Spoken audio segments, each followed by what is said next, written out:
Welcome back to TC Talk Sports, soon to be the best sports channel on all of YouTube. I'm doing a preview for every single team in the NBA. Yes, I know the season has already started, leave me alone, but I'm almost done. I have to get them all out. I'm really excited about today's preview. If you saw the thumbnail, you know who it is. In this video, I'll be breaking down what I think is one of the most slept on teams in the NBA this season. Like, really nobody has talked about them in the offseason or at the beginning part of this season too much. It's the Phoenix Suns. I think they have one of the best rosters in the NBA. Disappointing year last year, I think, but I think they will be much, much better this year. But before I get into it, make sure you hit that subscribe button. I post something on here every single day. My motto is all sports, all the time. If you're a sports fan, this channel is for you. Hit that subscribe button. Go over to TikTok. Follow TC Talk Sports on TikTok. Post shorter form stuff on there, obviously. Follow on there. Subscribe on here. You won't regret it. Disappointing indeed last year for the Suns. They finished 49-33. Not a terrible record, 6th in the West, but they got to the playoffs and got swept in the first round by the Minnesota Timberwolves. Ended their season quickly of what should have been a championship run type of season. Kevin Durant, KD, the Slim Reaper, one of the best players of all time, still one of the best players in the league today. That's why I'm wearing this Texas Longhorns shirt. He is now 36 years old. Him and LeBron, I think, are just competing to see who can play at the best of their abilities at the oldest of ages. LeBron still killing it. KD killing it so far in the beginning part of this season. He is injured. He's going to miss a couple weeks, I do believe, but he started off the year good. And when he comes back, I think he's just going to pick up right where he left off. He's now in his third year with the Suns. Last year, his second year there, averaged 27.1 points per game at 35 years old. That's pretty insane. Tied 5th in the league with one of his teammates, which I'll get into next. Shot 41.3% from three. I mean, offensively, this dude is just a freak. Defensively in Phoenix, he's kind of stepped it up a little bit as well. Pulled in 6.6 rebounds last year, 5 assists per game as well. I mean, just one of the best players of all time. Definitely one of the best offensive players of all time. I mean, he's just so good. Move on to Devin Booker. I don't like him. He's a little bit of a bitch, but really good basketball player. Averaged 27.1 points per game last season, tied 5th with KD, of course, and that's the second career high for Booker. 6.9 assists, set a career high, and averaged 4.5 rebounds as well. I didn't really think his numbers were this high when I was looking through his stats and writing all this crap down. I mean, he's just really good. There's no other way around it. One of the best players in the league. He's still only like 27 years old, and he's been in the league for like 14 years or something insane like that. And he's definitely going to be a key piece to this Suns team. He's going to have a repeat of last year or play even better for this Suns team to get as deep as I think they'll get. I'll tell you where I think the Suns end up at the end of this season, at the end of this video, so keep watching for that. Just a hint, I think they're really good. This roster is really good. Good depth. I think they're going to be really good. Another interesting guy on this team is Bradley Beal. He's now in his second year with the Suns. Last year, a little bit of injury problems for him. He only played 53 games, but he did average 18.2 points per game. Shot a career high 51.3% from the field and 43% from three. Averaged 5 assists, 4.4 rebounds. I think those assist and rebound numbers will go down all of his numbers might go down a bit this year because they had a very good signing, I think, which I didn't hear anybody praise about in the offseason. I'll get to him coming up, but I think Beal's numbers will decrease a little bit, but he's still going to be a solid and good player for the Suns this year. Yusuf Nurkic, the starting center for the Suns, he's coming into his second year in Phoenix as well, previously with the Portland Trailblazers. He's been I'll say, pretty good center in the league. I'm not going to say really good or one of the best, but I mean, he can score, not too much of a shooter. He is a good ball handler for a center, not a great dribbler, but passing and making smart passes he's good at, so I'll give him that. Last year, he averaged 10.9 points per game, made 51% of his shots from the field, was 7th in the league with 11 rebounds, and the big number that stuck out to me, 4 assists per game for Nurkic. That tied a career high for him when he was in Portland.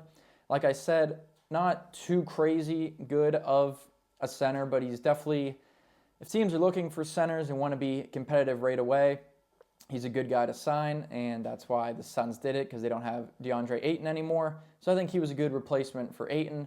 I remember last year he lost me a chance to win like $600 or $700 in a bet because he didn't score one more point or something, but that's whatever. Bias aside, he's a good center, and he's going to help this Suns team win a lot of games this year. One of the best offseason moves throughout the entire NBA, and I don't think anybody really talked about this one at all. The Suns signing Tyus Jones previously with the Washington Wizards. I think Jones is a very, very good point guard, definitely very underrated. A lot of people just didn't know how good he was because he was playing for such a shit team in the Wizards. But, I mean, he played well there. Last year, 12 points per game, 7.3 assists, a career high for him. Also shot 48.9% from the field and 41% from three. Those both also career highs. He's not too big of a shooter. He'll probably take like 2 to 3 threes a game for the Suns, but they brought him in to be that main primary ball handler, and that's exactly what he is. Great dribbler, comfortable, confident with the ball in his hands, very rarely turns it over. I think should have looked this up, but I think the last 2 years he's led the league in assist to turnover ratio. And if you're a team that wants to win right now, this was an absolute perfect find and go out and get type of player to have on your team. That starting five, Tyus Jones, Bradley Beal, Devin Booker, KD, and Yusuf Nurkic. I mean, right there, that's a championship caliber team, but that's not even, I mean, obviously that's the best part of their team, but their bench is good as well. They can play 10, 11 guys every game, but Tyus Jones signing, beautiful move by the Suns. Also adding another fantastic ball handler in Monte Morris. Used to play, I think the last couple years he was on the Timberwolves. In college, he led the country in assist to turnover ratio for like 2 or 3 straight years. We haven't really seen his talent in the NBA so far this season, just hasn't really gotten a lot of playing time anywhere he's gone. I think this is like his 3rd or 4th team now. I mean, he's good, trust me, you have to believe me. Monte Morris, if he's out on the floor, just watch how smart and safe he is with the ball. He can score when he has to, but just overall, I think he's a good, backup or 3rd string type of point guard. Suns also picking up Mason Plumlee. I think he's a fantastic backup center. I don't know how many teams he would start on in the NBA currently, but I think any team would kill to have him as a backup center. He played well with the Clippers last season. Obviously, he's tall. He can score in the paint. He can dribble a little bit. His assist numbers have been up as well. He's a good passer for his size and just a big physical guy that's going to give you a lot of energy every time he's on the floor. Suns, offseason trades and signings got better. In the draft, they got even better as well. With the 28th overall pick, they took Ryan Dunn out of Virginia. If you watched college basketball last year, you know for a fact that Ryan Dunn is the best defender in this draft class. If you don't believe me, he passes the eye test because you actually have to watch the game when you're evaluating defensive players. But statistically wise, listen to this. He was an all-ACC honorable mention, ACC all-defensive team, which is impressive. His size, he's 6'8", about 220. The small forward, power forward type of guy. But listen to this. He was 16th in college basketball, all of college basketball in block shots, and first, number 1 in the ACC in block shots. Again, his size, only about 6'8", 220, not a huge physical type of guy, but if you watch this guy play defense, he locks up every single player, and I think he's going to have an immediate impact for the Suns team this year, and he's going to end up having a really good NBA career. People might eventually forget about him because he's not going to put up those offensive numbers, but he still can score the ball. His jump shot has improved tremendously as well. But defense, this is the guy you want on your team, and I believe the Suns made a fantastic choice on draft night taking Ryan Dunn. Second pick in the draft for the Suns, 40th overall, they took Oso Ighodaro from Marquette. He's a bigger guy, 6'10", 230 pounds, somewhere around there, but he's athletic, he can jump, and he's also a really good defender. Last year at Marquette, he averaged 13.4 points per game, 6.9 rebounds, while shooting 57.6% from the field. All Big East second team. His low-key skill that many people might not have picked up on or recognized is his passing ability. He's smart with the ball in his hands. He can't really shoot. I'm sure by now you've seen the videos of him shooting threes. I don't even know what his form looks like, but it's terrible. People were ripping on him for that, but that's okay because he's not a three-point shooter, and I don't think the Suns should try to make him that because they have a bunch of shooters on that team already. Just get down low, rebound, score the ball efficiently. I don't think he's going to get a whole lot of playing time for this team because, as I mentioned, the Suns are just so deep. But when he's out there, I think he'll be a highlight reel type of guy, and just overall, another good draft pick for the Suns. My player to watch, call me crazy, but it's Royce O'Neal. He's like the third or fourth guy off the bench for the Suns. Came over from the Nets last year. He played 30 games with the Suns. He's a really good three-point shooter, and for his size, he's a good rebounder. He averaged 8.1 points per game with the Suns, 5.2 rebounds, and shot 37.6%.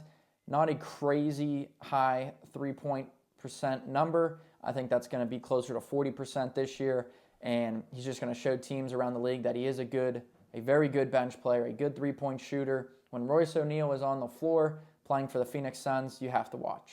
My prediction for the Suns in this 2025 season, I think they have a great roster, great depth, and I really don't think they're talked about enough. I mean, after the first 3 games this year, people will kind of put them in their top 5, but coming into this year, not a lot of people talking about them, and I am very confused as to why. Great roster, better than good. Great roster, fantastic roster, good depth with guys like Ryan Dunn, Royce O'Neal, Mason Plumlee coming off the bench. I mean, again, the West, the top of the West, super good, super talented, a lot of good teams up there. I think the Suns have the possibility to finish 3rd or 4th in the West. I mean, they can finish anywhere from 1st to 6th with just how the Western Conference is. I think they have one of, if not the best roster in the NBA, but prediction-wise, I think they'll finish 3rd or 4th in the West. They're going to get into the playoffs, and you're not going to want to play them if they're fully healthy. You know, guys like Beal and Durant have some injury issues in the past. If they're fully healthy and their depth, their bench is still playing as well as they should throughout the season, they're going to be a scary team. Don't be surprised if you see the Phoenix Suns in the NBA championship.